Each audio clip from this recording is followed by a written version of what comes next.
नमस्कार दोस्तों, BA fifth semester psychology में आपका स्वागत है। जैसा कि दोस्तों यूनिट 1 मानव विकास का जीवन काल में आज वातावरण या पर्यावरण के बारे में बात करेंगे। दोस्तों, अगर आप इस वीडियो को देख लेते हैं तो इससे रिलेटेड कोई और वीडियो आपको देखने की ज़रूरत नहीं है और हमने फिफ्थ सेमेस्टर का पूरा प्लेलिस्ट बना के रखा है। आप जाके वीडियो के या चैनल के प्लेलिस्ट में जाके वहाँ से देख सकते हैं। तो चलिए पहले जान लेते हैं वातावरण क्या है। दोस्तों, वातावरण शब्द के स्थान पर आज पर्यावरण को प्रयुक्त किए जाने लगा है। यदि हम पर्यावरण शब्द की संधि के आधार पर व्याख्या करें तो वह परिधन आवरण यानी चारों ओर से घेरने वाला, ढकने वाला होगा। अतः हम कह सकते हैं कि वातावरण वह वस्तु है जो व्यक्ति को चारों ओर से ढककर आकर्षण उत्पन्न करती है। कहने का अर्थ है दोस्तों, वातावरण शब्द के स्थान पर आज पर्यावरण को प्रयुक्त किए जाने लगा। प्रयुक्त यानी दोस्तों प्रयोग किए जाने लगा है। यदि हम पर्यावरण शब्द की संधि के आधार पर व्याख्या करें, संधि यानी दोस्तों दो शब्दों का जोड़। अगर हम दो शब्दों को मिला के जोड़ते हैं, जैसे परिधन आवरण यानी चारों तरफ घूमने या ढकने वाला होगा। अतः हम कह सकते हैं वातावरण वह वस्तु है जो व्यक्ति को चारों ओर से ढककर आकर्षण उत्पन्न करती है। आकर्षण यानी दोस्तों किसी चीज़ को खींचने वाला, किसी एक वस्तु दूसरी वस्तु को खींचता है। या दोस्तों हम कह सकते हैं कि वातावरण का अर्थ होता है हमारे चारों ओर वह समग्र परिवेश जिसमें हम रहते हैं और जो हमारे जीवन और गतिविधियों को प्रभावित करता है। इसे हम प्राकृतिक तत्व जैसे वायु, जल, मृदा, वनस्पति और जीव जंतु और मानव निर्मित तत्व में उसमें शामिल होते हैं।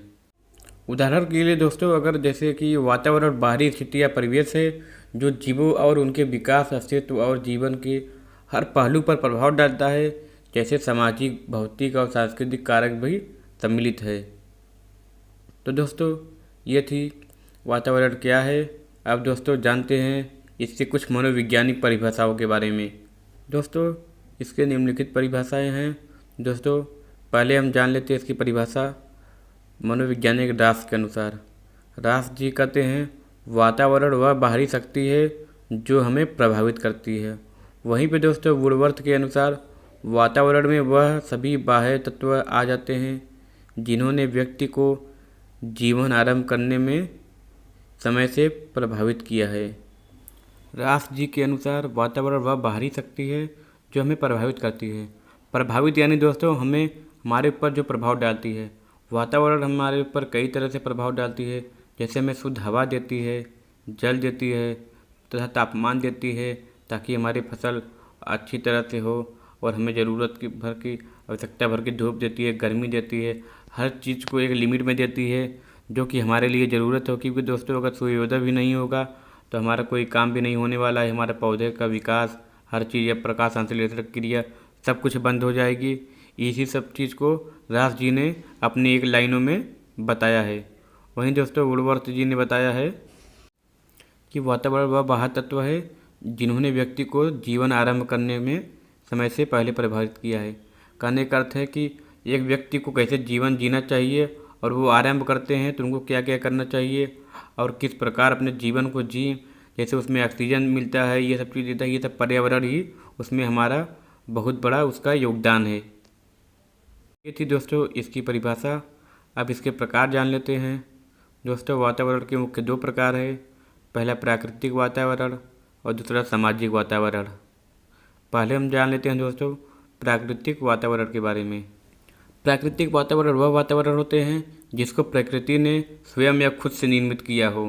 जैसे दोस्तों भूमि या जिसको मृदा भी कहते हैं।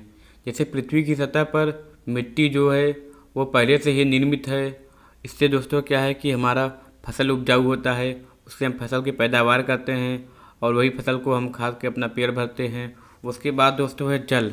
जल भी दोस्तों प्राकृतिक वातावरण में आता है, जो कि दोस्तों वो पहले से पृथ्वी पर मौजूद था और जल का मेन स्रोत है महासागर, नदियाँ, झील और तालाब ऐसी वो।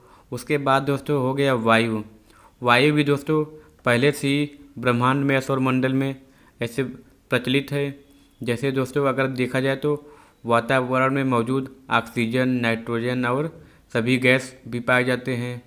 उसके बाद दोस्तों पौधे और वनस्पतियाँ, जैसे घास, जंगल के मैदान, विभिन्न प्रकार की वनस्पतियाँ जो पारिस्थितिकीय तंत्र को संतुलित रखती है। उसके बाद दोस्तों जीव जंतु, पशु पक्षी, मछलियाँ और कीड़े जो प्राकृतिक पर्यावरण का एक हिस्सा हैं। दोस्तों इंसान को भी नहीं पता कि बाकी इनका जन्म कब हुआ। उसके बाद दोस्तों मौसम और जलवायु, ये भी दोस्तों उसी का हिस्सा है। तो दोस्तों कहने का अर्थ ये है कि जो भी प्राकृतिक से बना है, जो खुद से बना है, वो सब प्राकृतिक के अंतर्गत आते हैं। दूसरा है दोस्तों सामाजिक वातावरण। सामाजिक वातावरण वह है जिसमें लोग आपस में संवाद, व्यवहार और आपसी संबंधों के आधार पर जीवन यापन करते हैं। यह वातावरण हमारे आसपास के लोगों, समाज, संस्कृति और रीति रिवाजों से, सामाजिक नियमों से बनता है। दोस्तों इसके कुछ घटक हैं जैसे परिवार। परिवार समाज की सबसे छोटी इकाई होती है और व्यक्ति का सबसे पहला सामाजिक अनुभव परिवार से ही होता है। और परिवार का वातावरण व्यक्ति के व्यक्तित्व, सोच और जीवन शैली पर महत्वपूर्ण प्रभाव डालती है। वहीं दोस्तों दूसरा है मित्र और समाज। हमारे मित्र और समाज में रहने वाले अन्य लोग भी हमारे सामाजिक वातावरण का एक हिस्सा है। ये संबंध हमारे विचारों, आदतों और व्यवहारों को आकार देने में मदद करती है। और दोस्तों तीसरा है शिक्षा। स्कूल, कॉलेज और अन्य शैक्षणिक संस्थान और सामाजिक वातावरण का निर्माण करते हैं। ये संस्थान या स्थान केवल शिक्षा ही नहीं बल्कि सामाजिक मूल्यों की, नैतिकता और व्यावहारिकता को सिखाते हैं। और चौथा है दोस्तों धर्म। धर्म, मान्यताएं और संस्थाएं सामाजिक वातावरण पर गहरा प्रभाव डालती है। यह किसी सामाजिक या समाज के धार्मिक और नैतिक दृष्टिकोण को परिभाषित करती है और उनके अनुसार जीवन जीने की प्रेरणा देती है। दोस्तों यह थी सामाजिक वातावरण। आप दोस्तों जानते हैं इसकी विशेषताओं को। वातावरण की विशेषताएं, इसकी दोस्तों निम्नलिखित विशेषताएं हैं। जैसे पहला है वातावरण से ही एक बच्चे का विकास होता है और उनकी भावनाओं का इसके व्यापक असर पड़ता है। व्यापक का अर्थ है दोस्तों गहरा, यानी गहरा असर पड़ता है। दूसरा है दोस्तों अनुकूल वातावरण में ही व्यक्ति आगे बढ़ता है। अनुकूल वातावरण मतलब दोस्तों एक लाभदायक या अच्छा वातावरण में ही व्यक्ति आगे बढ़ता है।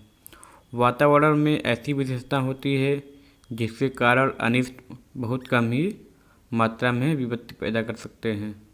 या दोस्तों कहने का मतलब है कि इसमें विपत्ति पैदा करने की चांसेस कम होती है।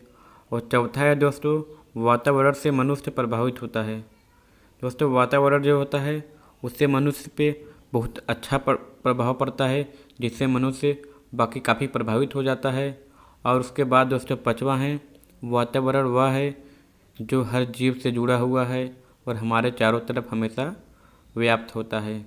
दोस्तों कहने का अर्थ है वातावरण वह चीज़ है जो हर जीव या जंतु या व्यक्ति सभी चीज़ों से जुड़ा हुआ है वह और हमारे चारों तरफ व्याप्त होता है, जिससे क्या दोस्तों कि हमें बहुत ही ज़्यादा लाभ होती है और हमारे शरीर से हो के क्या नाम हर चीज़ को, जैसे वातावरण से हमें शुद्ध ऑक्सीजन मिलता है और एक जीवन अच्छा मिलता है, जो दोस्तों वातावरण के अंदर सब इंक्लूड आते हैं।